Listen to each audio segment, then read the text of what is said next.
ఇక రాముడు అందరికీ ఆదర్శం. రామాలయ నిర్మాణానికి భూమి పూజ చేసిన ముస్లిం సోదరుడు రూపాయలు 10 లక్షల విరాళం అందిస్తానని హామీ. ఇది చాలా గొప్ప విషయం. ఒక ముస్లిం సోదరుడు జైపూర్లో రామాలయ నిర్మాణానికి 10 లక్షల రూపాయలు ఇస్తానని చెప్పి ఆ గుడి నిర్మాణానికి ముందు రావడం నిజంగా ఇది రాష్ట్ర చరిత్రలో ఇదే ప్రథమమై ఉండొచ్చు. మొత్తానికైతే వార్త ఏందో చూద్దాం. మంచిర్యాల జిల్లా జైపూర్ మండలంలో ముస్లిం సోదరుడు మత సామరస్యానికి ప్రతీకగా నిలిచాడు. మండల పరిధిలో ఇందారం గ్రామంలో శ్రీరామ ఆలయ నిర్మాణానికి ఆర్థిక సాయం అందించి పనులు ప్రారంభించారు.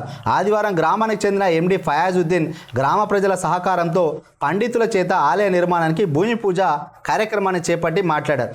శ్రీరాముడిని ఆదర్శంగా తీసుకొని తన సుగుణాలను అందరూ ఆచరించాలన్నారు. గత 20 ఏళ్ల నుంచి ఇందారం గ్రామ ప్రజల కలగంటున్న రామాలయ నిర్మాణ పనులు తన చేతుల మీదుగా ప్రారంభించడం తన అదృష్టంగా భావిస్తున్నానన్నారు. సుమారు 30 లక్షల వ్యయంతో ప్రారంభించిన ఆలయ నిర్మాణానికి తన వంతుగా 10 లక్షల వరకు సొంతంగా సమకూర్చుతానన్నారు. హిందూ ముస్లిం అనే విభేదాలను పక్కన పెట్టి సోదరులందరితో కలిసి స్థానిక మండలంలో దాతల నుండి విరాళాలు సేకరిస్తామని చెప్పారు. దైవ కార్యానికి ప్రతి ఒక్కరూ తమ శక్తి కొలది ఆర్థిక సాయం అందించాలన్నారు. ఆలయ నిర్మాణ పనులు అతి త్వరగా పూర్తి చేయడానికి ప్రతి ఒక్కరూ సహకరించాలని కోరారు. ఈ నెల 26న ప్రధాన ఆలయానికి వేద పండితుల ద్వారా మంత్రోచ్చారణతో పూజలు నిర్వహించి అన్నదానం చేయనట్టుగా తెలిపారు. హిందూ నాగరికత చిహ్నంగా ఉండే ఆధ్యాత్మిక కార్యక్రమానికి మండల పరిధిలోని ప్రజలు హాజరు కావాలని కోరారు. మొత్తానికైతే రాముడు అందరికీ ఆదర్శం. రాముడు హిందువులకే కాదు, ఈ యొక్క అందరికీ సకల మానవులందరికీ రాముడు ఆదర్శం అని చెప్పి తన సొంత ఖర్చులతోటి ఎండి ఫయాజ్ గారు ఇందారానికి సంబంధించిన జైపూర్ మండల పార్టీ కాంగ్రెస్ పార్టీ అధ్యక్షునిగా ఉన్నాడు. అదేవిధంగా ఇందారం గ్రామానికి చెందిన వ్యక్తి చాలా స్వచ్ఛంద కార్యక్రమాలు చేస్తుంటా అంటాడు. సో ముస్లింల హక్కుల కోసం పోరాటం కూడా చేస్తుంటా అంటాడు. మొత్తానికైతే ఎప్పుడు ఎవరికే కష్టం వచ్చినా స్పందించే ఫయాజ్ బాయ్ గారు తన సొంత డబ్బులతోటి ఒక రామాలయ నిర్మాణానికి ఇక్కడ 10 లక్షల రూపాయలు కేటాయించాలంటే నిజంగా ఇది కదా హిందూ ముస్లింలు బాయి బాయ్ అని చెప్పడానికి నిదర్శనం. సో మొత్తానికి భిన్నత్వంలో ఏకత్వం ఉన్న మన భారతదేశంలో సో ఇట్లా ముస్లిం సోదరుడు హిందువులకు సంబంధించిన పవిత్రంగా అందరూ రాముణ్ణి ఆరాధ్య దైవంగా భావిస్తారు. అలాంటి రామ మందిరాన్ని ఈ యొక్క ఇందారం గ్రామంలో నిర్మిస్తున్నారు. దాదాపు 30 లక్షల వరకు ఖర్చు అవుతుందంట.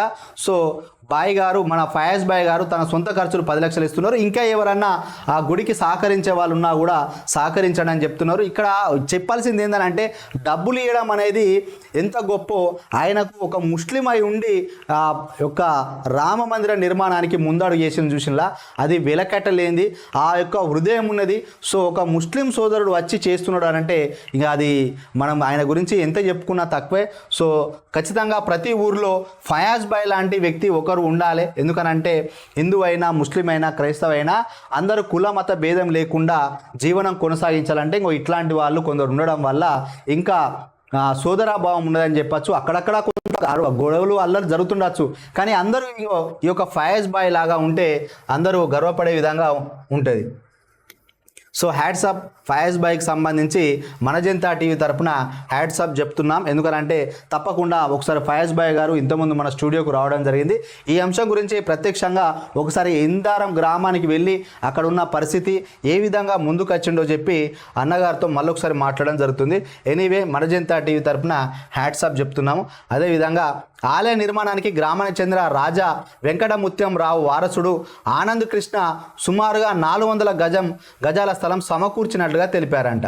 ఇక మొత్తానికి ఫయాజ్ బాయ్ యొక్క సొంత ఖర్చులు 10 లక్షలు కేటాయిస్తే మొత్తం దీనికి 30 లక్షలు అవుతుంది. భూమి మాత్రం ఫ్రీగా ఇచ్చిందంట. ఆనంద్ కృష్ణ గారు 400 గజాల స్థలాన్ని ఫ్రీగా ఇచ్చినట్టుగా వార్త.